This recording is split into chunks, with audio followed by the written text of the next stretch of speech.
Hello, everyone. Good morning. How's everybody? Everybody caffeinated?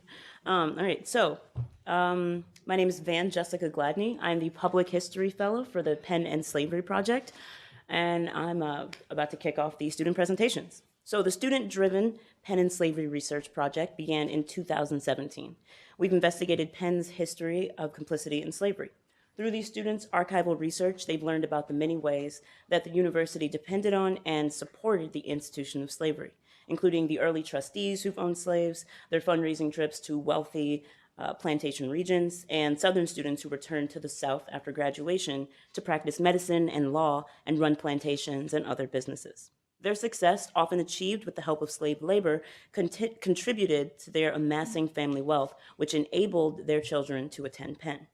These students have also learned about the medical school's role in producing knowledge that claimed biological foundations for racial difference, a concept of race used to support slavery in the United States and support the Civil War. Penn's role in training the doctors who practiced plantation medicine in the United States included the collection and use of anatomical specimens harvested from African Americans, poor whites, and Native American bodies. It also included targeted efforts to recruit and train Southern students. Most of Penn's medical students before the Civil War were from the U.S. South, and many of them came from prominent slaveholding families. Newly minted Penn doctors returned to the South to use their skills to keep enslaved people alive so that their enslavers could extract more labor from their bodies. As an alum of both the university and the Penn and Slavery Project, and now the Public History Fellow, I have helped produce this historical narrative about Penn's complicity in slavery and helped assist the students who are new to the project. And so I take special pride in turning the session over to the student researchers who are currently participating in this project. A seventh researcher, Ashley Waiters, is attending a job interview right now, and she will present her research later. So the origins of the project, we started complicating the definition of complicity, saying that it doesn't speak to a university's active or persistent ownership of enslaved people, but it speaks to the several ways that colonial universities around the country relied on and contributed to American slavery in the years before the Civil War. And we've actually received some coverage from the DP about our efforts, which have existed since 2017. And I think I'm going to turn it over to our students. So give them a hand.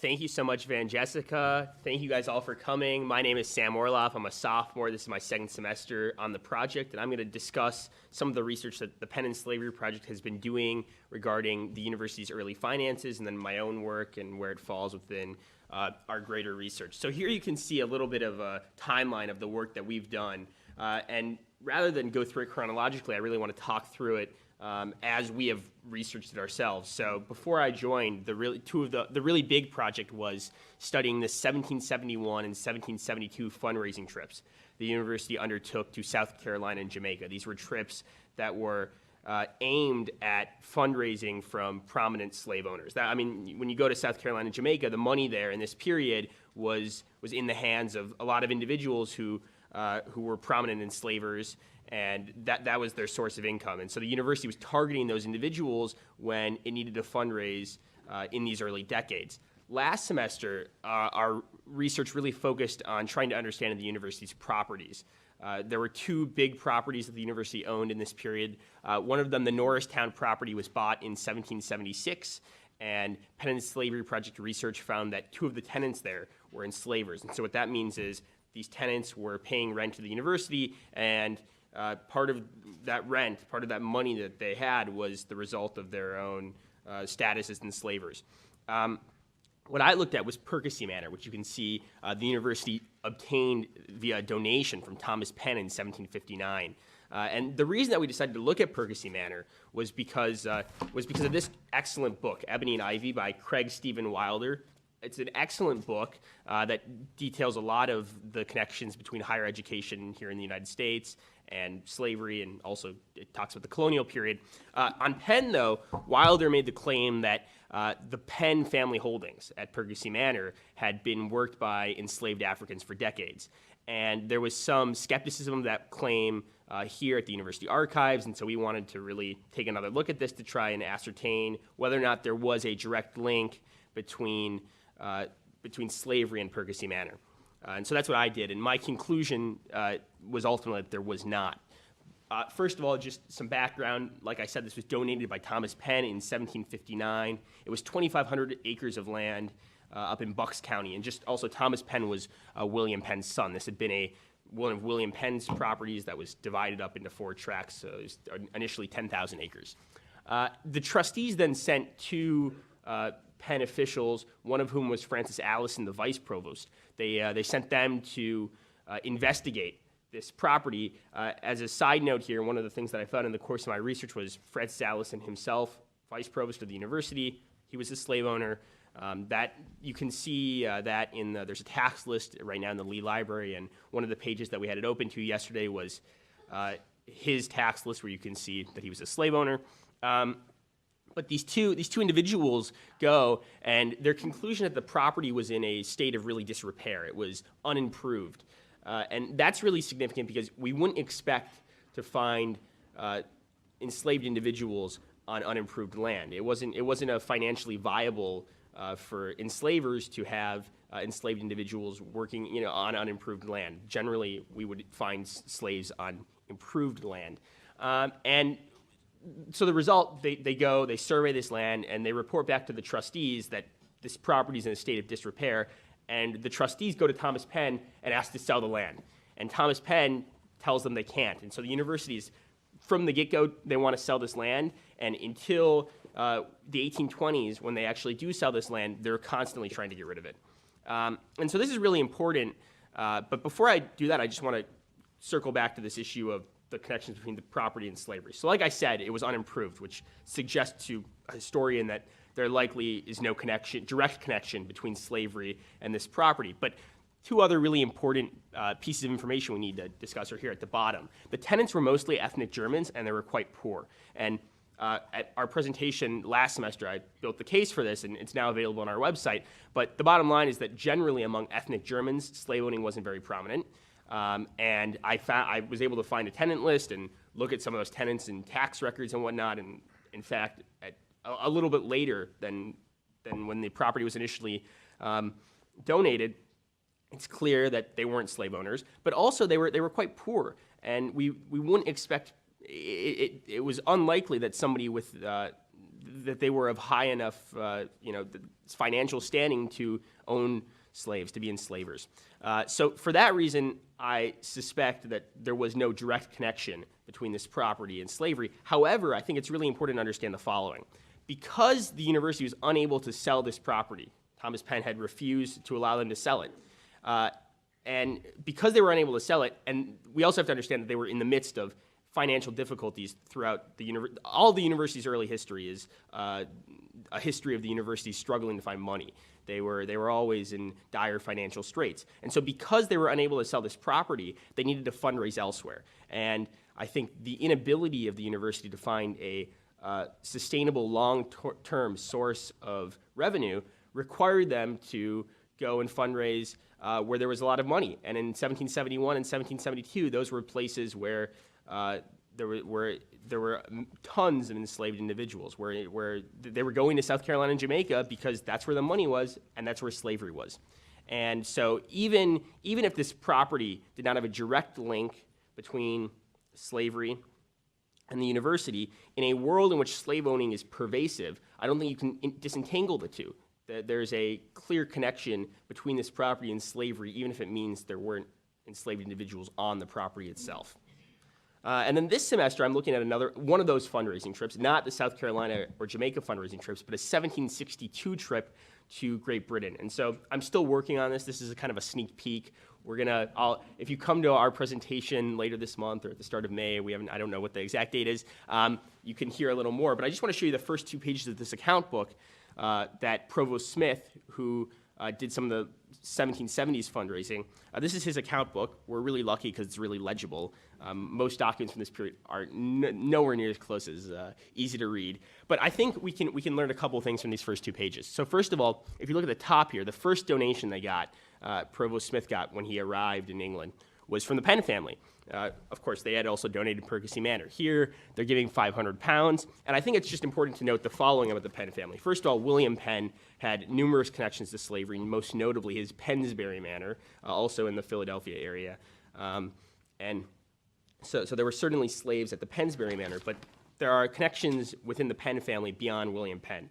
So Thomas Penn, one of the donors here, he's the one who donated Percy Manor.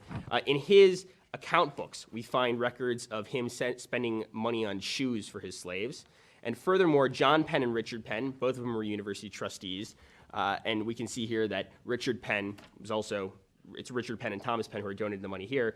Both John Penn and Richard Penn, university trustees, have also been shown by Penn and Slavery Project research to have been slave owners. So the very first donation they solicited in England was from a prominent family, a family that's very important in the history of colonial America, and a family that was, they were slave owners.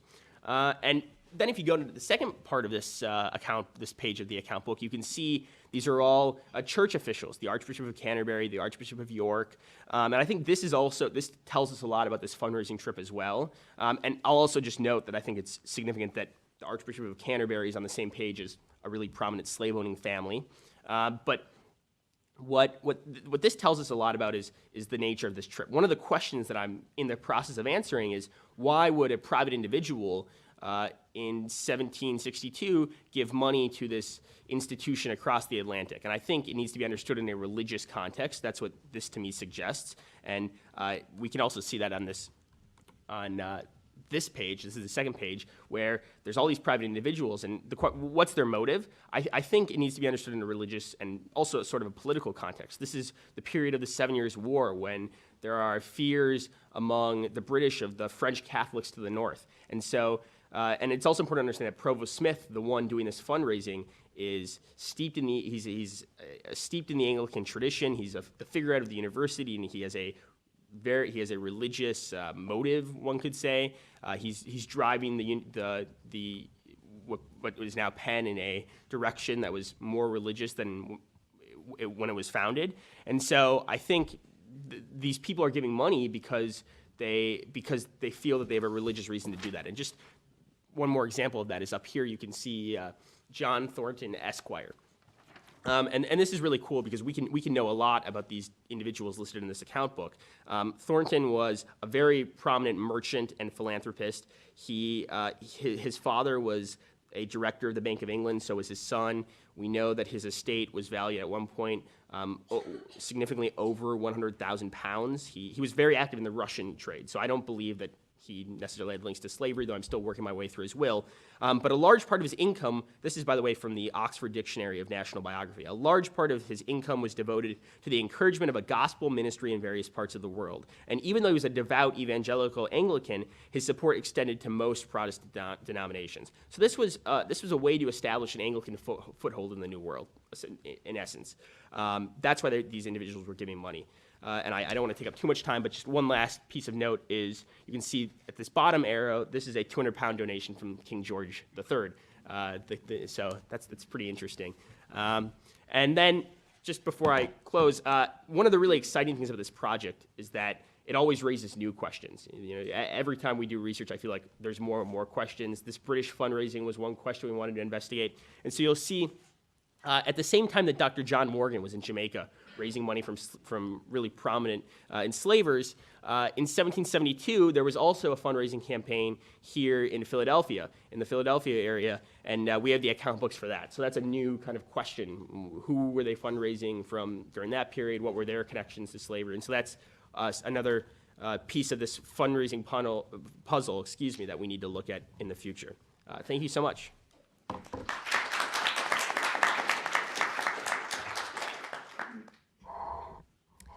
Hello, my name is Annalisa Lowenstein, and I'm a sophomore, and today I will be talking about John Cadwallader, an early Penn trustee, and his personal ties to slavery. John Cadwallader lived from 1742 until 1786, and the Penn tradition ran very deep in the Cadwallader family. John's father, Thomas, was one of the founding trustees of Penn's medical school. John himself attended both the academy and the college, which later became the university, from 1751 to 1758. Though he never graduated because he left Penn to go into business with his brother, Lambert Cadwallader. John served as a trustee from 1779 to 1786. Cadwallader was a prominent entrepreneur in Philadelphia, a general of the Pennsylvania militia, and also an enslaver of 107 individuals. His main estate was in Kent County, Maryland, on the Sassafras River. So many Penn trustees, including Cadwallader, came to wealth and prominence because they profited off of slavery. And Cadwallader's family's wealth permitted him to be a Penn trustee and to help contribute to directing Penn as an institution in its early days. Yet simultaneously, this wealth permitted him to enslave a significant number of individuals, and also it explains how the Cadwallader fortune grew to be so plentiful in the first place. An important aspect of my project was paying respect to the enslaved people themselves and trying, to the best of my abilities, to actually research their lives and their identities, as opposed to only telling their story through the story of their enslaver. This proved to be very difficult. As I'm sure you could imagine, Cadwallader had many records and there was many documentation surrounding his life. However, he did not find it pertinent to take documentation about the people that he enslaved. On the slide here, I've included a sample of my transcribed version of Cadwallader's personal inventory, which I obtained from the Historical Society of Pennsylvania. On Cadwallader's plantation, the enslaved people produced wheat, corn, and tobacco. There are some labels on the inventory, such as on the slide you can see house and quarter, which refer to where the enslaved people worked. So from these labels, we know that Cadwallader used enslaved labor in many different ways on his estate. Some labels are also particularly poignant in highlighting how these inventory records commodify these individuals, and I wanted to point out a couple such as defective, to indicate physical ailment, legacy, to indicate that these people were inherited, likely they were brought to the Cadwallader estate when John married his wife, and finally Mrs. Cadwallader, to denote that John's wife would receive these enslaved people when John passed. To paint a more vibrant picture of their lives, I pieced together family groupings, such as the one you see above on the screen, using labels and notes in the inventory that indicate familial ties. And these documents were not very well kept. Some of them were kind of confusing and contradictory, so to the best of my abilities, I tried to piece together family trees, and I've included the ages of the people as well on the screen. One of the most interesting aspects of my research on Cadwallader was the information I found in his will. So upon his death, Cadwallader passed down 3 male and 3 female enslaved people to his wife. All the rest went to his children, Anne, Elizabeth, and Maria, to continue work on his plantation and perpetuate the family wealth. Interestingly, however, Cadwallader decided to set James Sampson, an enslaved person, and his family free.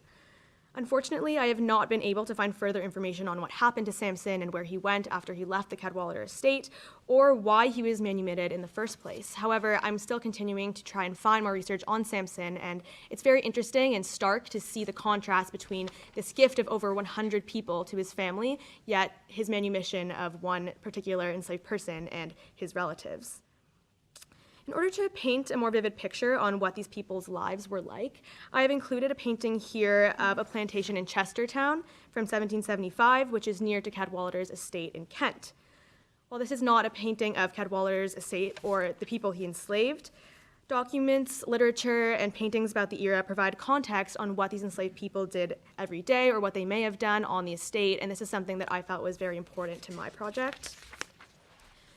So, as I mentioned, Cadwallader's plantation produced wheat, corn, and tobacco, and the farming technology and agricultural methods of the era involved cutting, raking, and binding wheat to bring it to harvest. Most Maryland wheat was also sold as flour, and some enslaved people were likely tasked with driving wagons filled with barrels of flour to the market.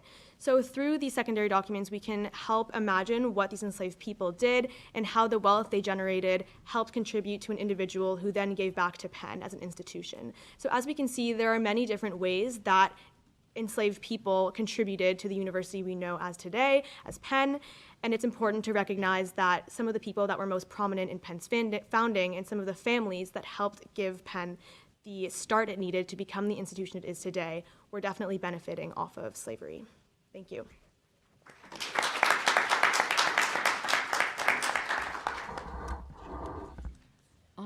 So in the early days of our research, we focused mostly on financial ties of the university to slavery, and whether people at the university, powerful people like trustees, actually held enslaved people.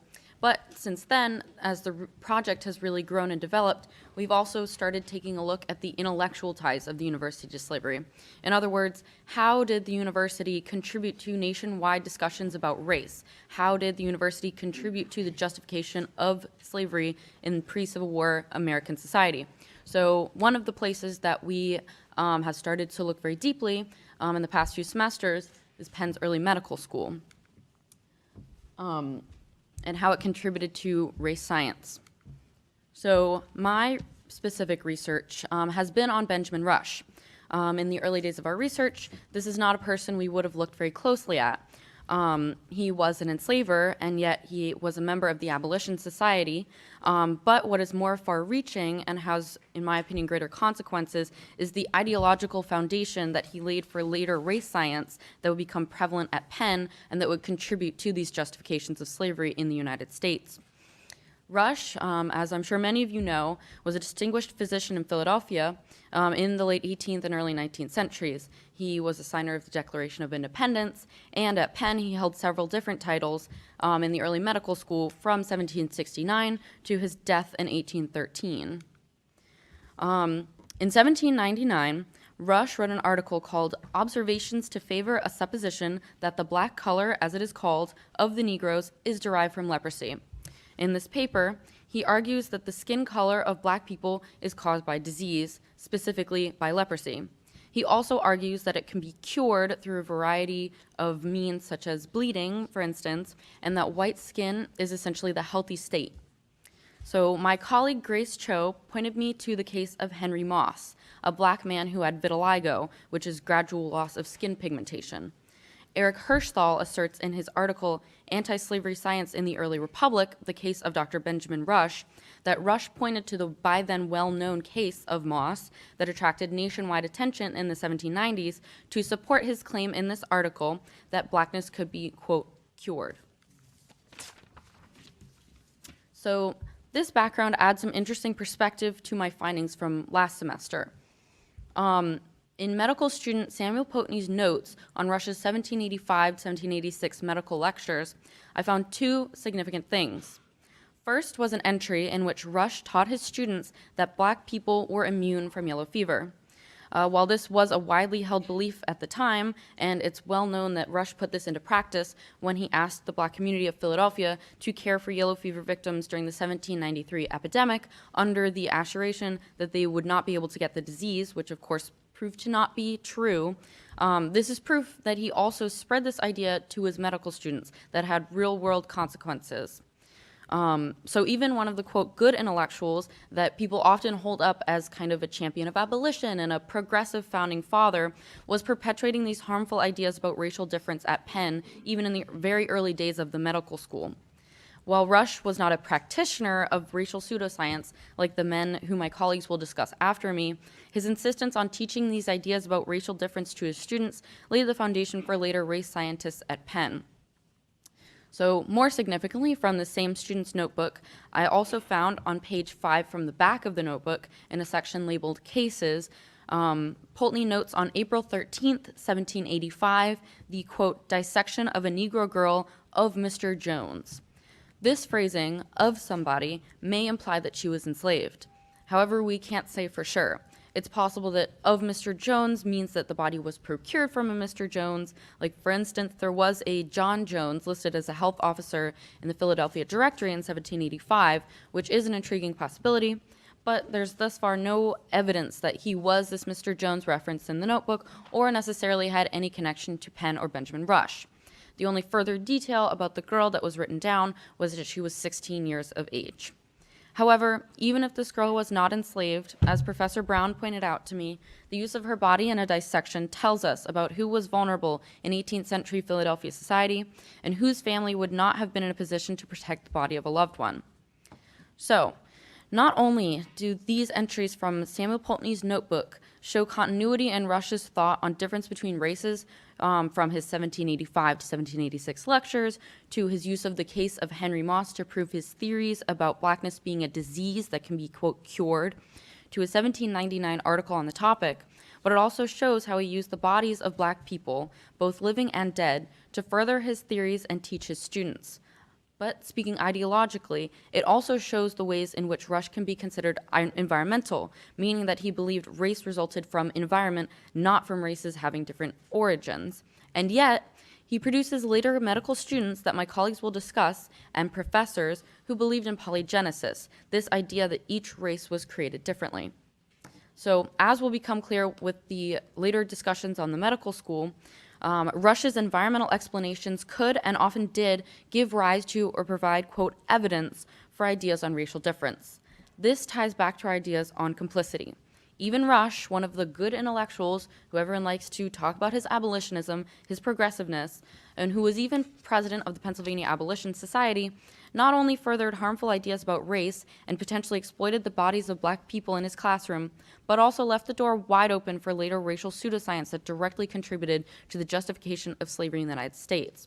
So this really, in my opinion, points to the pervasiveness of racial thought, of slavery in the United States, that even the one person who people oftentimes hold up as this shining example, even he contributed in significant ways to this racial pseudoscience and to these justifications of racism and slavery.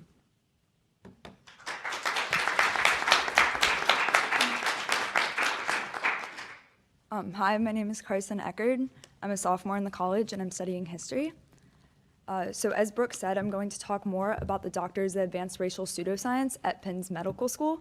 Although first, I want to briefly mention Huw Williamson, who was a graduate of Penn's first class in 1757. Williamson studied medicine in Edinburgh before returning to Penn, where he taught math in 1763. He went on to be instrumental in crafting the Three-Fifths Compromise, which dictated the way that enslaved people were counted toward political power, giving the South very heavy political power in the years leading up to the Civil War. Next, I'd like to talk about William Shippin, who was the founder of the Penn's Medical School.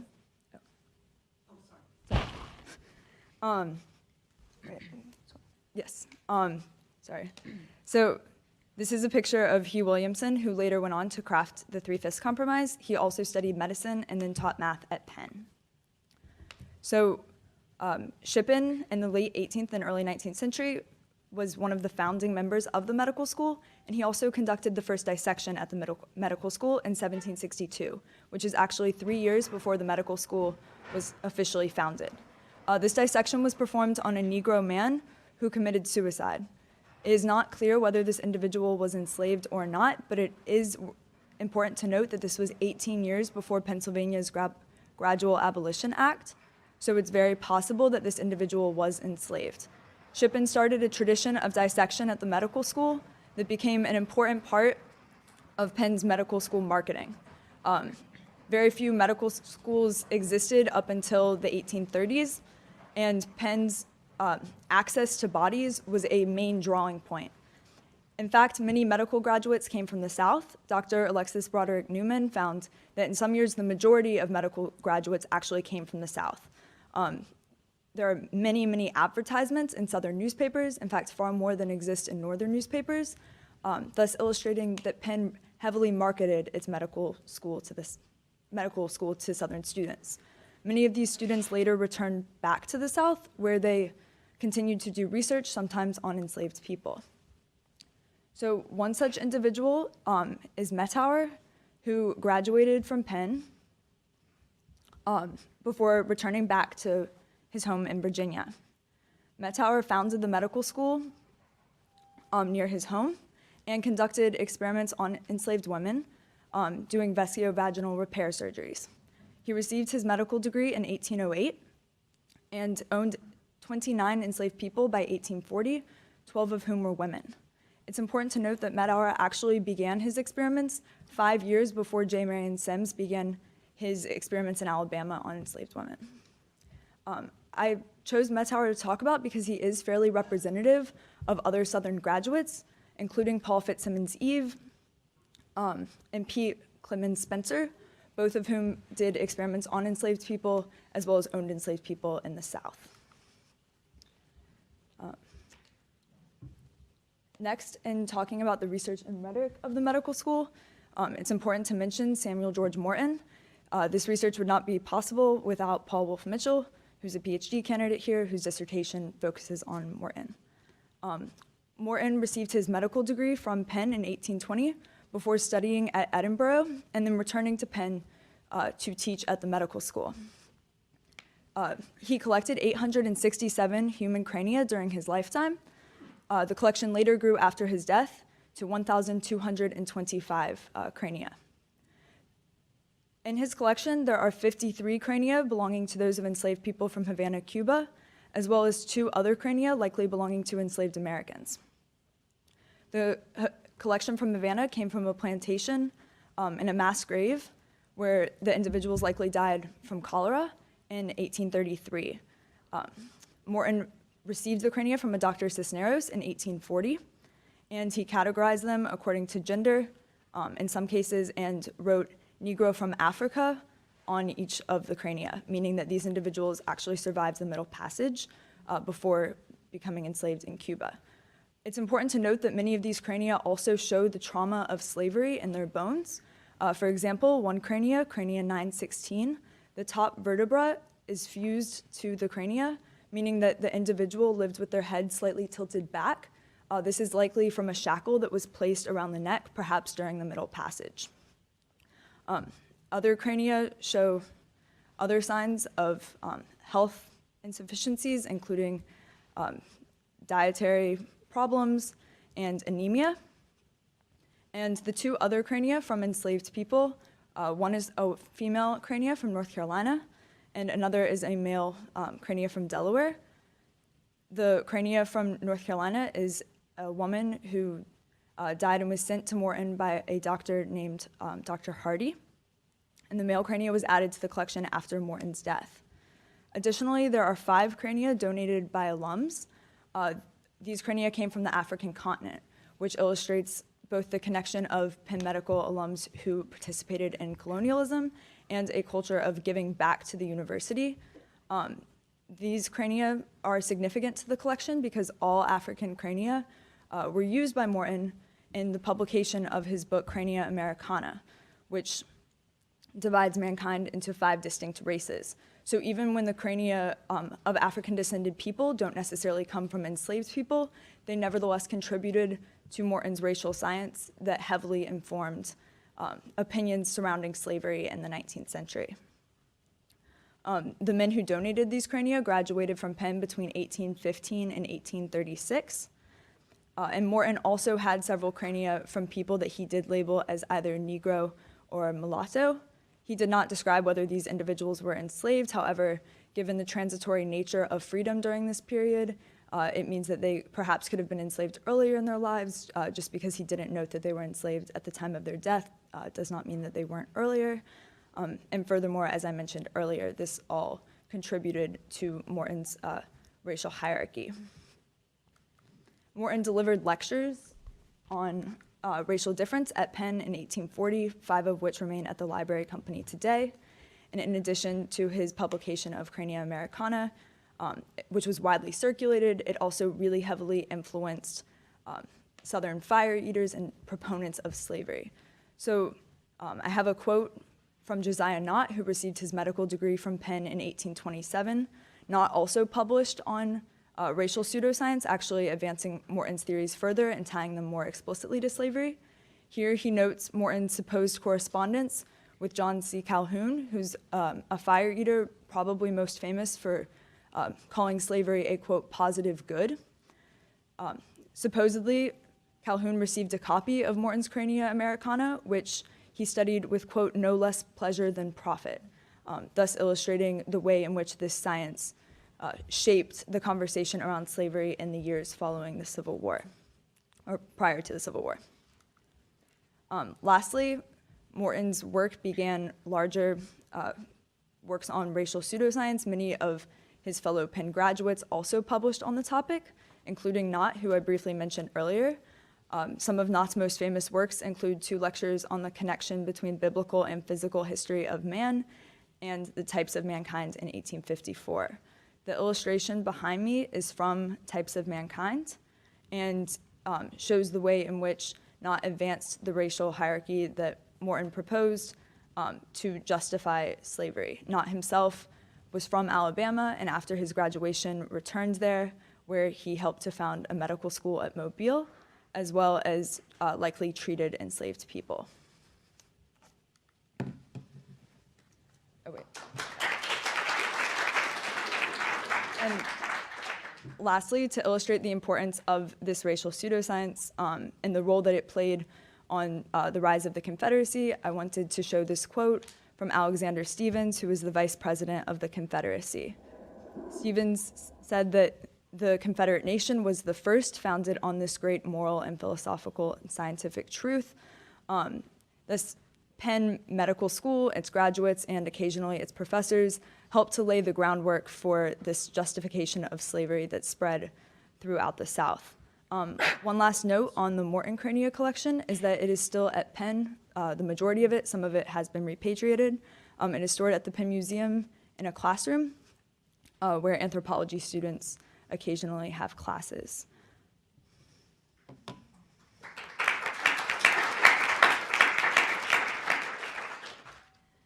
Hi, my name is Archana Xavier. I'm going to be speaking more on Penn's collection of medical specimens that's housed at what was known as the Worcester and Horner Museum.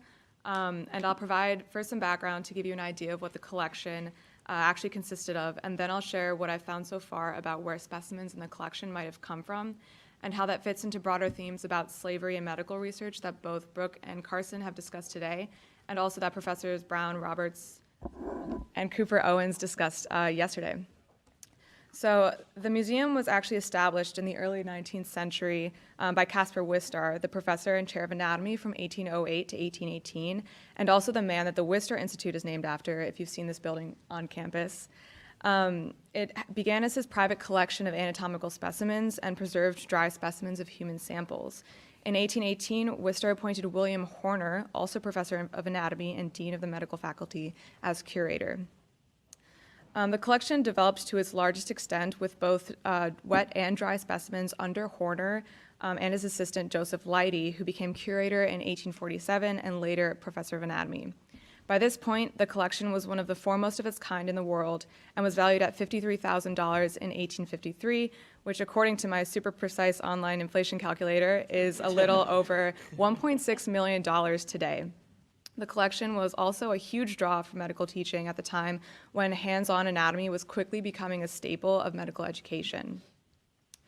So the main question that I started with was, how did Wistar, Horner, and Leidy acquire cadavers and medical specimens? We know from a contract signed by the founder of Jefferson Medical College, a couple of private Philadelphia physicians, and 2 Penn professors, including Horner, as well as the contract for the demonstrator of anatomy at Penn, that Philadelphia area medical lecturers all got their cadavers from a single procuring source, and that the cadavers were supposed to come from, quote, public grounds, and that the agreed upon price for was $8 for an adult. All the morbid specimens from the dissecting rooms were supposed to be reported to the museum, and it was desirable that the pieces of morbid anatomy from private channels were also given to the museum. Finally, that everyone involved is sworn to secrecy on the subject from that point on. So what else? Professor Ramey Berry has shown that there was a widespread and systematic use of both enslaved and free African Americans as cadavers in early United States medical schools, both in the South and in the North. She calls the circulation of these bodies the domestic cadaver trade, and the roots of that trade, in her words, all roads lead to and from Philadelphia. From Professor Berry's examples, and as we will see with Penn, we know that professors and physicians relied on networks of alumni, peers, and colleagues to obtain specimens or cadavers. From Dr. Broderick Newman's Penn and Slavery research, we also know that at Penn, this coincided with a large network of medical school alumni from slaveholding states, numbering as much as 69% of the medical student body in the 19th century, with many from families of enslavers. Horner himself was from Virginia, and he also disinterred and prepared the skeleton of a Cherokee man there to be transported to Penn. The Virginian doctor that he was apprenticed to before coming to Penn oversaw the sale of over 50 enslaved people as the executor of an estate in Virginia, and was also one of the first physicians after Thomas Jefferson to inoculate people against smallpox, many of whom were enslaved on local plantations. So first, the collection itself. In the 1850 catalog of the museum, there are about 500 items listed as part of the museum. A large part of them are not human specimens, but rather animal, insect, and plant specimens or models, and objects like paintings and drawings. Amongst the human specimens, I found 23 that are labeled as either Negro, Black, or African. Of the 25 different categories in the museum catalog that contain human remains, nearly a third of the labeled specimens fall under the two categories, female organs of generation and conception and pregnancy. So like the other entries, the 23 specimens are sometimes accompanied by more contextual information, such as the age or cause of death of the person from whom the specimen was created. Unlike a number of other specimens, none of these have the name of a patient or person that the specimen came from attached to them. The names associated with these specimens are usually the physicians who presented them if they were not attained by Horner, Leidy, or Wister themselves. You can see this in a list. It's all on the right here and here as well. There were either area physicians, alumni from the medical school, or most often faculty at the medical school. So one faculty member and Penn graduate, whose name recurs often in the catalog, is Huw Lennox Hodge, a lecturer and later professor of obstetrics and the diseases of women from 1828 to 1863. He was highly influential in this new field, creating new techniques and instruments that became widely used, and he also wrote the book Principles and Practice of Obstetrics, which became a popular textbook at medical schools. Beginning with Shippin, who offered a complete course on midwifery at the same time as his course on anatomy, and continuing with Hodge's predecessor and successor, the field of women's health was the only medically specialized professorship at the university in the first half of the 19th century. Obstetrics and the diseases of women, which included what would later become gynecology, developed rapidly as a field in the United States, specifically in the antebellum South. As Professor Deirdre Cooper Owens discusses in Medical Bondage, reproductive medicine was essential to the maintenance and success of Southern slavery. Thus, most of the major techniques and operations in gynecology came out of operations and experiments on enslaved women, and medical journals became widely read amongst Southern slaveholders.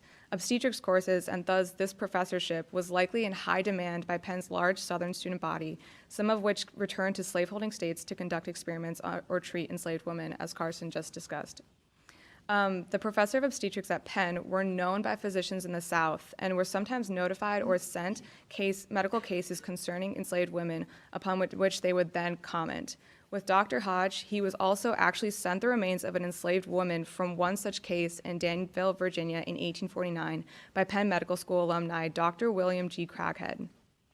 Little personal information is mentioned of the enslaved woman in the case that's shown here, who was 35 years old at the time of her death, and according to the case description, had also been married twice and had 2 children. She lived in Danville, Virginia, and was enslaved by a man named James Washington Conway. We also know that she was in a great deal of pain in the weeks leading up to her death, and Conway initially tried to treat her himself, which Professor Cooper Owens actually also mentions in Medical Bondage. During the initial autopsy, Craighead set aside the enslaved woman's uterus, fallopian tubes, and the fetuses with the intention of sending them to Dr. Hodge. After then seeing, quote, no opportunity to forward them, the doctor and 4 of his Virginian colleagues dissected and examined the remains once again. They finally sent the enslaved woman's entire abdominal cavity preserved in alcohol north to Hodge at Penn, who then had to Dr. John Neal, another faculty member, dissect it and examine it further, as well as preserve it and then place it in Hodge's specimen collection. As of yet, it's unclear whether this particular specimen was given to the Wister collection, but specimens in the medical collections of professors were usually used for teaching. Another significant part about this case is that it shows up in his textbook, The Principles and Practices of Obstetrics. All the details of this case are there, the location, the name of the doctor, etc., but he does not mention that the woman was enslaved and does not mention that she was Black. Yet here's another example of a case in the same book where he does mention the race of the person whom the specimen came from. He says, it would be unnecessary to detail cases, actually let's read it off here. It would be unnecessary to detail the cases of the kind. I will merely allude to a preparation in my obstetric museum sent by Dr. Thornton of Mississippi. It is an enlarged ovary which had been gradually converted into a solid calcareous mass of an elliptical shape, etc. And then finally, it was taken from the body of a Negro woman who had never complained of any inconvenience from its presence during life. Yesterday, Professor Cooper Owens talked about the erasure of Blackness in medicine and also about racial cognitive dissonances. These doctors would at once use Black women's bodies as examples of the strange and unusual, but at the same time would also use their bodies as universal teaching examples to treat white women. This erasure of her race and her enslaved status is not unique and is actually quite common throughout the literature, and it's likely also an erasure in the Wister and Horner catalog itself. There's evidence that, again, this is not a unique instance and that communication between Southerners concerned with the reproduction of enslaved women and Penn faculty was pretty extensive. For example, take the North American Medical and Surgical Journal. It was edited and printed in Philadelphia by Hodge, 2 other Penn professors, and a professor at Jefferson Medical College. In the first volume, we have alumni of the university, Doctors Yardley and Sainsbury, writing to that Professor Thomas C. James, Penn's first professor of midwifery and source of some of the Horner specimens, specifically asked alumni to write to him about unique cases. All of this correspondence falls under the section Original Communications. And write to him they did. The case that Doctors Yardley and Sainsbury sent him, in fact, actually resulted in a specimen being sent from them to Penn, and that specimen ends up in the Horner and Wister collection. The second image that says fetus discharged through the rectum, Dr. Sainsbury, is the listing in the Horner and Wister catalog from 1850. There is no evidence, however, that this specific case relates to an enslaved woman. However, there are countless other significant cases just in that first volume of 11 of Southern alumni writing to James and other listed providers of Horner specimens, like Charles Meggs, about operations on enslaved people. Meggs was also known to have received the remains of an enslaved person as well. Judging from the first case, specimens from the Horner collection did result from this correspondence. This is the topic of my current research, so stay tuned. But here are some of the cases that were written about in just the first volume.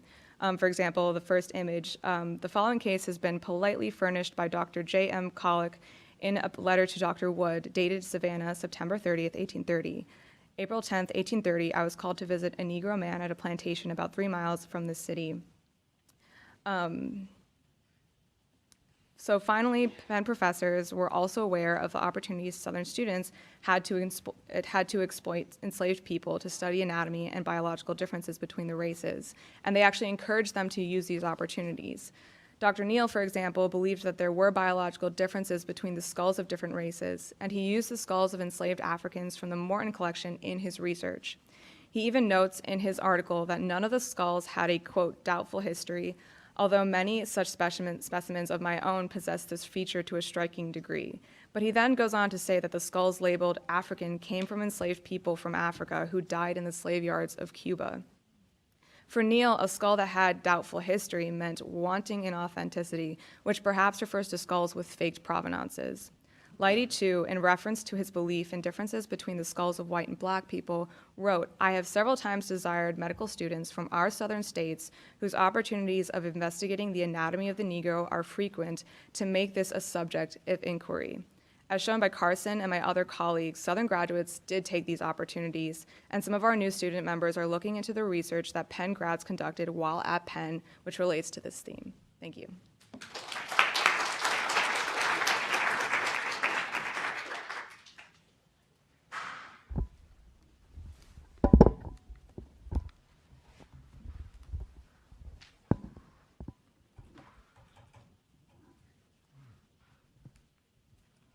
Fine. Good afternoon, everyone. My name is Hung-Tae Kim. I am a junior in the college studying history, as well as a submatriculated master's candidate at Penn Law, and I use the pronouns they, them. I'm Haley Meyerhoff. I'm a junior at Haverford College studying history, and I have a concentration in peace, justice, and human rights. So if our colleagues have wonderfully spoken to where the project has been, Haley and I will venture to address where the project is going. But before beginning this discussion, we thought it might be insightful to share what it is about this program that attracted new researchers such as ourselves. For me, as a junior, I've spent much of this year meditating on what the future might hold, and while some may say that's a futile exercise, I have found an interest in legal historical scholarship. Now, as I consider my candidacy for law school and grad school admissions, I saw the Penn and Slavery Project as a unique opportunity and an alternative to traditional research opportunities offered here at Penn. Not only are we trained to become more familiar with the conventions of what it means to do archival research, but we're also challenged to effectuate what I think is a really important social agenda. So for me, I learned about the project through a course I took at Swarthmore College called Reparations and the Laws of Slavery, where we looked at different universities and how they had kind of addressed their histories with enslavement. And so I decided that it would be a great opportunity for me to join the project this semester as a way of kind of translating my academic study into some kind of action. And that's something I really appreciate the project, is the way that it does that. So on to current research. I think a high-level reflection on the totality of work that our scholars have done thus far reveals a clear positive correlation between the age of the project and the sophistication of the research. And I think that's largely a function of not only the new knowledge that we're generating, but also the ways in which that new knowledge is informing the types of questions that we're asking. And I think as new researchers, we're the clear beneficiaries of this positive feedback loop. And so what I mean by this is, past research has really focused on those individuals that stand at the nexus between power and authority, namely white male professors and administrators. But as a student of history, this naturally then raises the question, who's been forgotten within this narrative? The answer for me and the focus of my research this semester is the students. And I must credit that the inspiration for this work is largely coming from the research that my colleague Ashley Waiters had done last semester. She's currently in New Jersey interviewing for a job, and she'll be speaking of her findings later today, but let's wish her some luck. But so the reason why I wanted to focus on the students was because as a large majority of the Penn population, I thought they would contribute in a tangible way in terms of the hospitability of our campus to racialized thinking and the tenets of slavery. And as such, I've been working to create a discrete intellectual history on what the student imagination of slavery and racism was during the Reconstruction era. The most viable way that I've been pursued this vocation, I thought, was by investigating two notorious knowledge societies found here at Penn. First, the Zelosophic Society, and second, the Philomethian Society.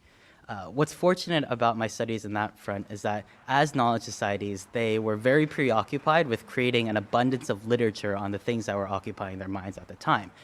These manifested in both literary publications, essays, and the thing that I've been focusing on most is debates.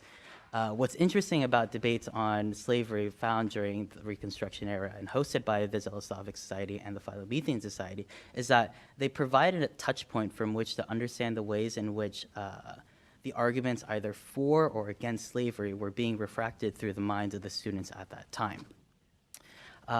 But one caveat that I want to provide to the research that I'm currently doing now is that this isn't a monolithic understanding of what slavery or racism was found here at Penn. If anything, it's a very discrete example of one type of thinking that manifested here.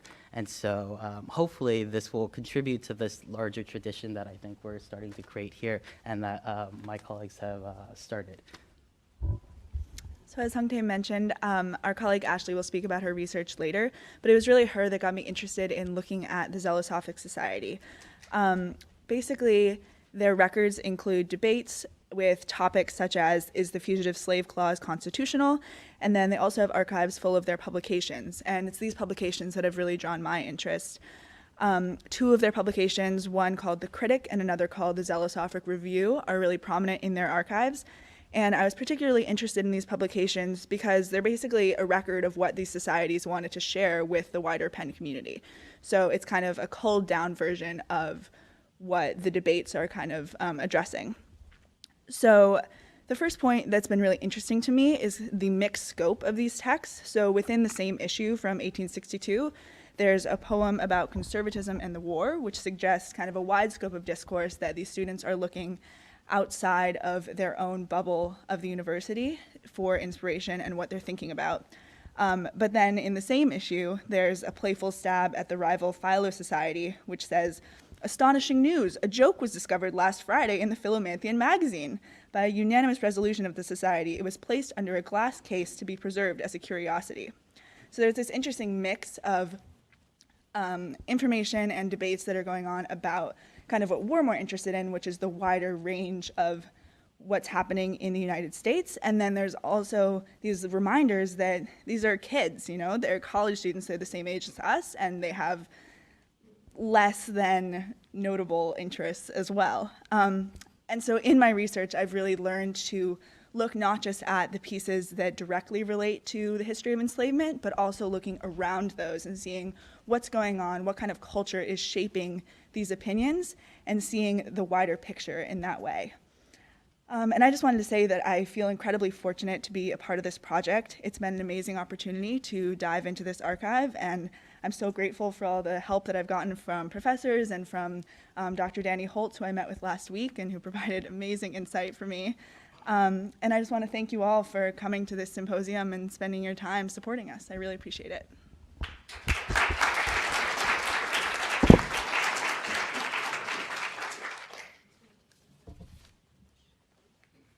It's not exactly a resounding yes, but I think they are willing to take some questions. They've done a phenomenal job presenting their work, past and present research. Does anybody have any questions? We have a few minutes before our coffee break.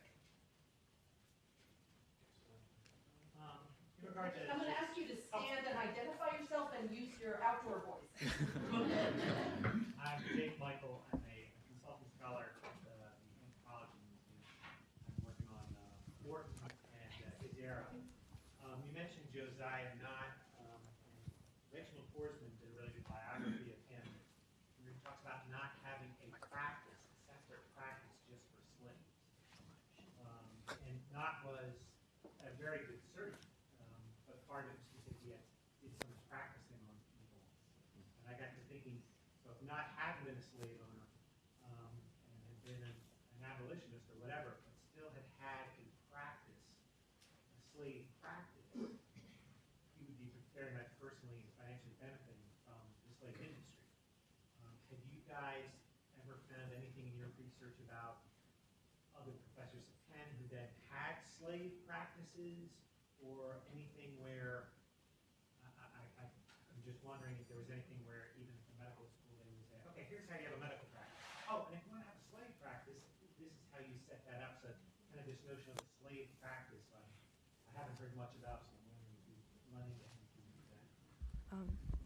Yeah, so I haven't found anything specifically delineating those two things, and I've yet to come across a physician who definitively had a separate practice for enslaved people. However, as I noted, a lot of the graduates of the medical school who returned to the South treated enslaved people, whether those were enslaved people who they personally held or whether they traveled to other plantations and treated the enslaved people who belonged to other enslavers in the area. Additionally, Professor Brown compiled a list of dissertations and theses written by medical students, and a lot of them focus on women's health and the like, and a lot of those doctors did come from the South. I've yet to find anything that in the medical school, aside from Morton's lectures on racial difference, that are tied really to specific plantation medicine or physicians who have an entirely separate practice, but that is something that I'm interested in continuing to look into.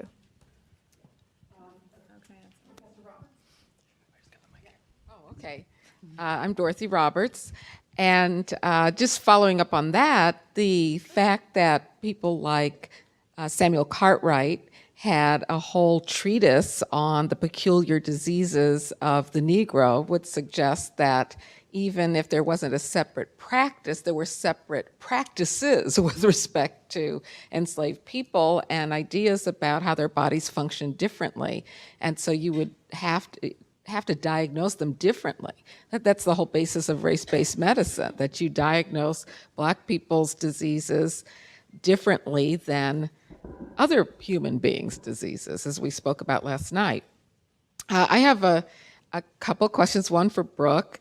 I was really interested in the idea that Benjamin Rush was an environmentalist, and despite his thinking that race was caused by, racial differences were caused by the environment, it still was a basis for innate beliefs about innate racial differences. And I'm always trying to connect what you all are finding during the slavery era to modern day medical practice and biomedical research. And that reminds me very much of the way in which some research that says it's not that there are innate differences that cause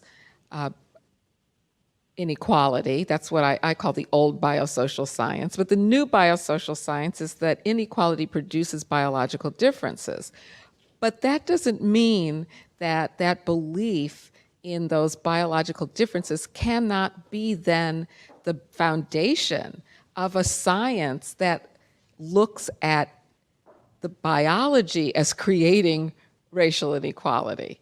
And I didn't know if you wanted to comment on that, but that's such a fascinating idea that even environmental explanations can essentially become essentialist biological explanations. And then I also had a question for Carson. Could you just say more about who the fire eaters were? So to comment on what you said about Benjamin Rush, I think definitely one of the most interesting things that I've found is kind of this idea of him not believing in polygenesis, but laying, as you said, these foundations for later people who studied under him, like Cartwright, for instance, who were such kind of advocates for this idea of polygenesis. And something that's interesting that I've found in these various student notebooks that I've read are like kind of Rushisms, like things that keep coming up again and again. Like, for instance, things that kind of sound small but evidently have much bigger implications. Like, for instance, he talks about difference in pulses between the races, and something, again, that ties back to environmentalism is he says that in a notebook I've been reading recently in the Kislak Center, that, quote, civilized people have, I believe, lower pulses than Native Americans, who he refers to as uncivilized. So that, again, points to this kind of environmental explanation, kind of implying that if they lived in, the kind of cities or what have you that, quote, civilized people, according to Rush, lived in, that they would kind of be able to, have a higher pulse like these, quote, civilized people. And technically, yes, that is environmental, sure, but it kind of gives rise to this idea. And evidently, as students kind of latch onto these ideas that, there are differences between the races, and they kind of took this and ran with it to produce what Carson and Archana were talking about, these kind of much kind of more impactful ideas about racial difference and about polygenesis. So the fire eaters were radical Southern Democrats who favored secession and the dissolution of the United States for the preservation of slavery. So actually, it kind of ties back to the Rush era. We kind of categorize along sort of with the Jeffersonian thinking on race and racial difference and slavery as being a necessary evil, although Jefferson was one of the original sort of racial philosophers and philosophers on racial difference. I would argue that the racial pseudoscience that was produced during the early 19th century at Penn helped greatly the cause, that transition between slavery as a necessary evil and something that is natural and, as John C. Calhoun said, a, quote, positive good. So the fire eaters were, I guess, the ultimate culmination of that shift in thinking about what slavery was and what its place should be within any society, which led to the Confederacy.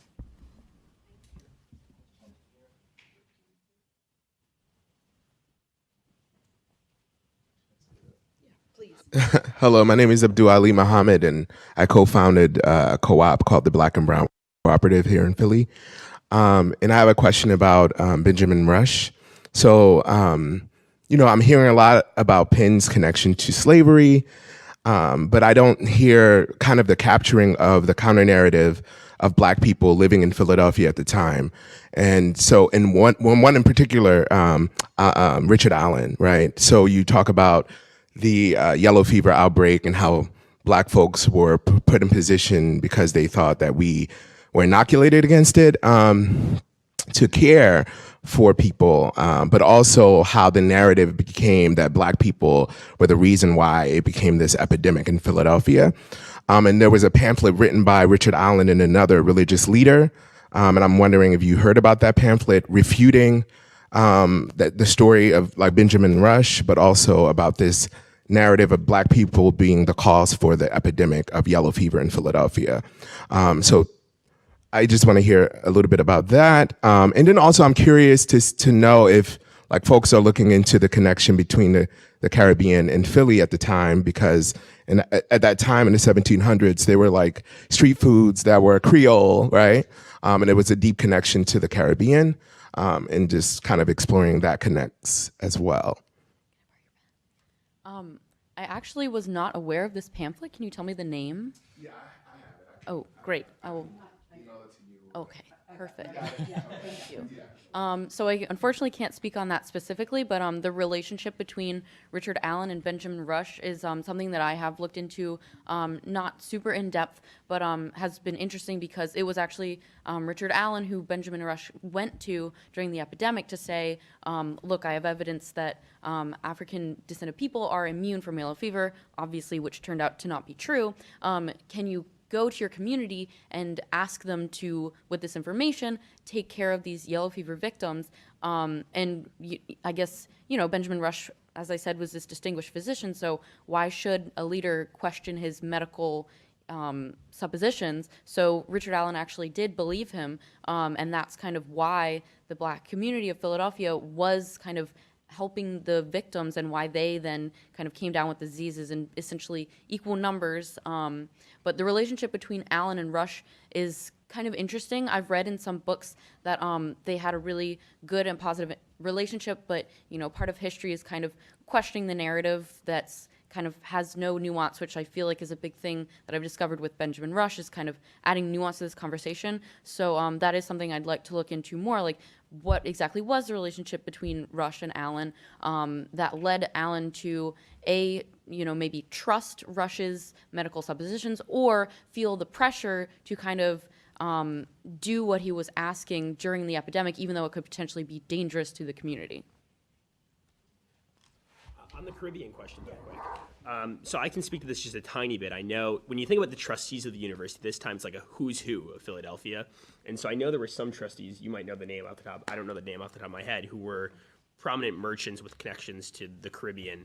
But I'll also just add this account book from 1772 for fundraising locally. I think one of the reasons that we need to look into it is because I don't think it's a coincidence that the same year that they're fundraising in the Caribbean, they're doing a fundraising trip here in Philadelphia, and I suspect in there'd be links as well. So that's not something that we've looked at it a little bit with the trustees, and there, if I remember correctly, there are some trustees who were prominent merchants who had Caribbean connections. But I think looking into the local fundraising will certainly illuminate that. So that's something I think we need to do down the line. But it's a very good question.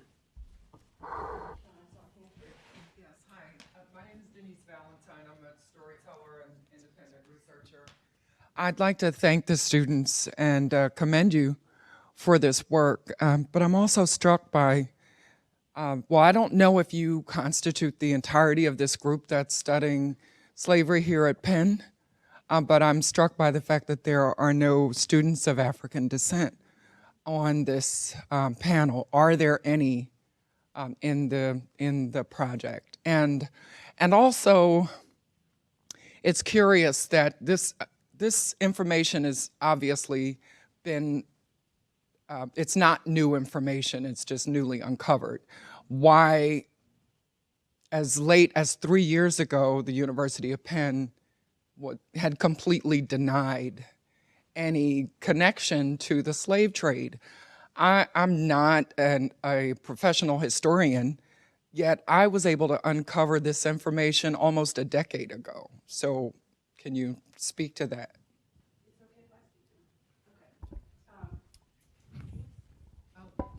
That's okay, I have a big outdoor voice. So thank you for that question. There are students of African descent on this working group, and there have been, and actually the project began with a collection of 5 students, including students of African descent, who worked through the first year. I guess I'm supposed to be using this. I think one of the things we have concluded as we did this work that there was a conversation that Penn had, a story about itself, that was very self-serving and reassuring, which was that it wasn't like the other institutions of higher education that dated back to the 18th century. And in the way that telling stories, as you know, always has a politics to it, I think that the politics of this story was based in part on the fact that complicity in slavery in the Penn case was not the same as Georgetown University, as Brown University, where the links between the university and slavery were right in your face. Now, it turned out that when the students began this research, it was not hard to find the evidence. It was in plain sight, hiding in plain sight. But I think the combination of the story, the self-interest represented by the reassuring story that Penn was exceptional, and the fact that that definition of complicity that these students are working with is really different than what Brown University worked with. But Brown University, of course, the university is named after somebody who was one of the most prolific slave traders in the history of North America. In the case of Georgetown, the university itself owned enslaved people and then sold them as a resource to fund the university. Penn is not either of those two examples. It doesn't fit either of those two models, but as we've stressed in this project, anybody in a society where the economy is based, where wealth so much rests in the commodification of human beings, there's no place of innocence in that society.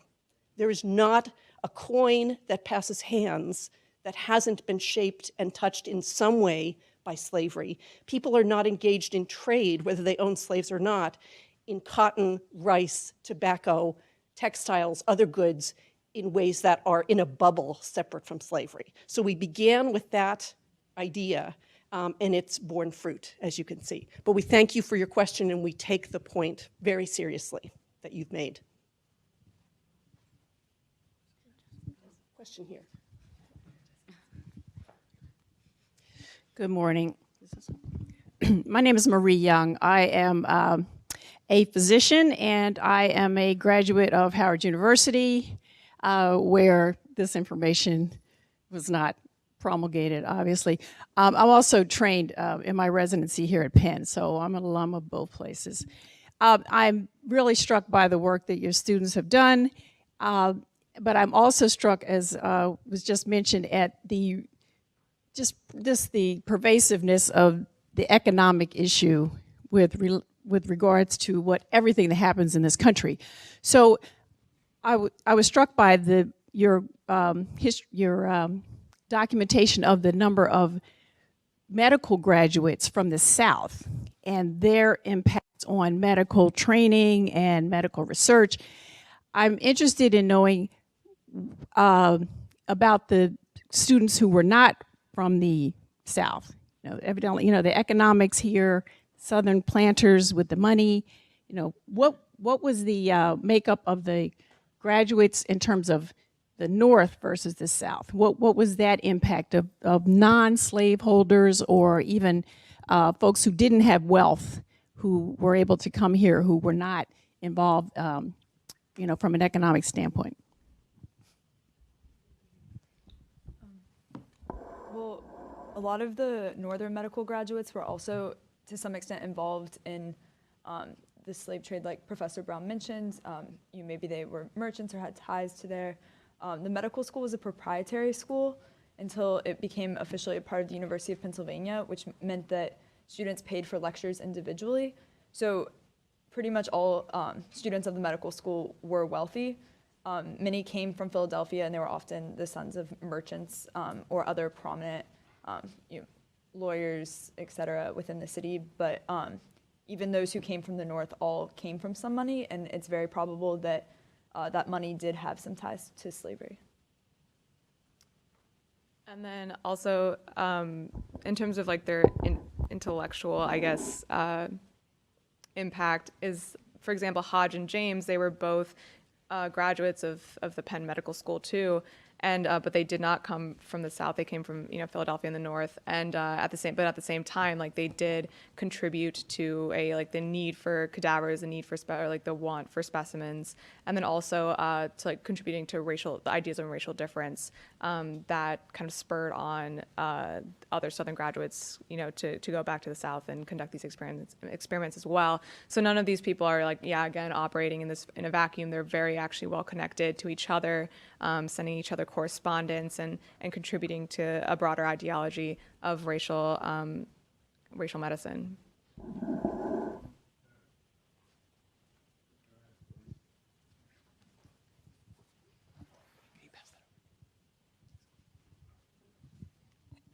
My name is Richard. I'm a tour guide here in Philadelphia dealing with African Americans during the colonial period. My thought, and I appreciate the work that y'all are doing as students, but the question is about, I'm thinking as a reaction that I see this project develop, is Penn as an institution support to the Western man's ideal of himself? And I'm wondering, you as students, because Penn as an institution is perpetuating this ideal of, which is still carried on today as American exceptionalism, of the Western man's hierarchy.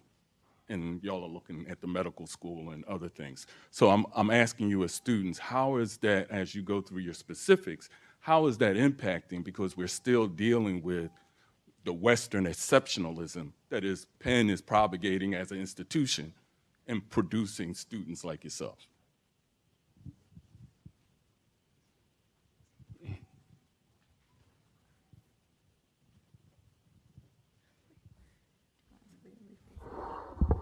I think that to answer that question, most of what we've been researching as historians is looking back. And I think that you raise a very good point that we do have to see how our research is going to fit into our current day and looking forward. And I think that something that might help answer your question is the project that's going to be unveiled later today and how we're working to use this research in a modern day context and make sure that it isn't just in the past and we're also still realizing the repercussions it has today.